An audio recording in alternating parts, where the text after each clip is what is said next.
A urticária ao frio é uma patologia rara, mas existe. Afeta cerca de 3% da população mundial. O problema manifesta-se por vermelhidão, inchaço, erupções cutâneas. Os especialistas desconhecem a origem do problema, mas admitem que pode ser hereditário e ter origem em vírus ou doenças. A reação pode ser acompanhada de descida de pressão arterial, náuseas e até perda de consciência.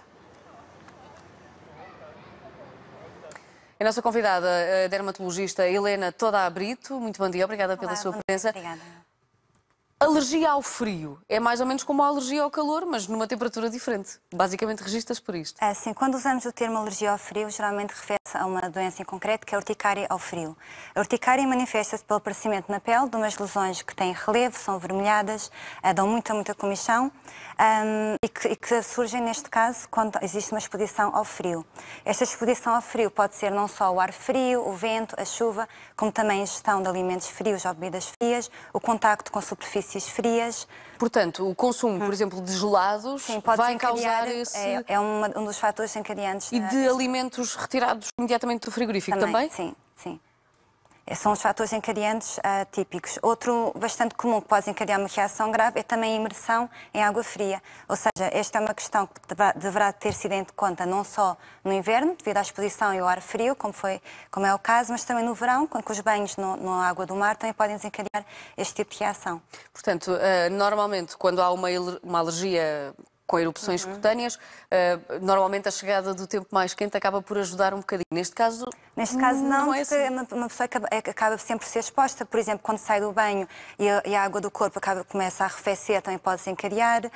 Comer um gelado no verão também pode desencadear. Portanto, é uma doença a ser tida em conta ao longo de todo o ano, não só no inverno. Portanto, é muito complicado É muito complicado de lidar gerir, tem um impacto significativo na qualidade de vida e é uma doença que é complicada de gerir, sim. Então, e como é que se faz algum tipo de prevenção? Algo depois, quando se sofre deste problema, pelo menos nas primeiras vezes, como é que se gera depois e como é que se trata? A gestão desta doença é fundamental perceber que não existe cura. É uma doença que não se consegue curar, mas consegue-se controlar, prevenir as crises e aliviar os sintomas. São esses os objetivos do tratamento. E como é que isso Uma se medida faz? fundamental é evitar a exposição ao frio. Dentro do possível, os doentes devem sempre evitar ao máximo a exposição ao frio, evitar exposições a temperaturas extremas de frio, evitar as atividades aquáticas, esportes aquáticos, evitar a ingestão de alimentos frios, como foi referido, de evitar todos esses possíveis estímulos desencadeantes, o que é difícil, mas tentar, dentro do possível, cumprir.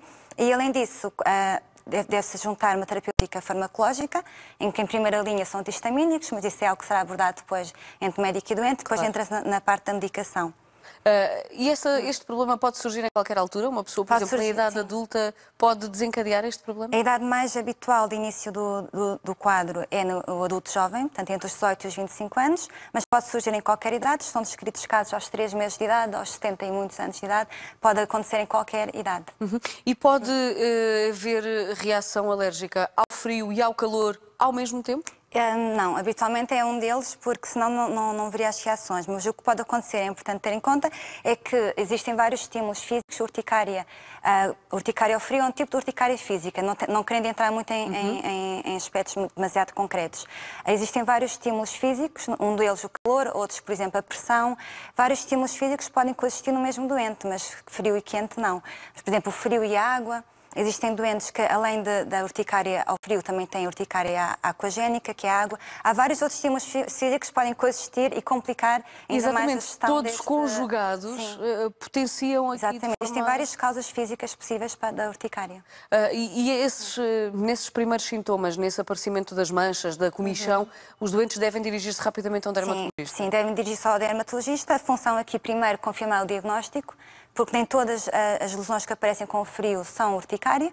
Pode ser simplesmente uma outra doença de pele que agrava simplesmente com o frio. Portanto, confirmar o diagnóstico é fundamental. Após a confirmação do diagnóstico, excluir causas, como foi indicado na reportagem, e bem, esta doença, apesar de na maior parte dos casos, em 96% dos casos, não existe uma causa, é verdade, mas numa porcentagem muito pequena dos casos existe uma causa secundária.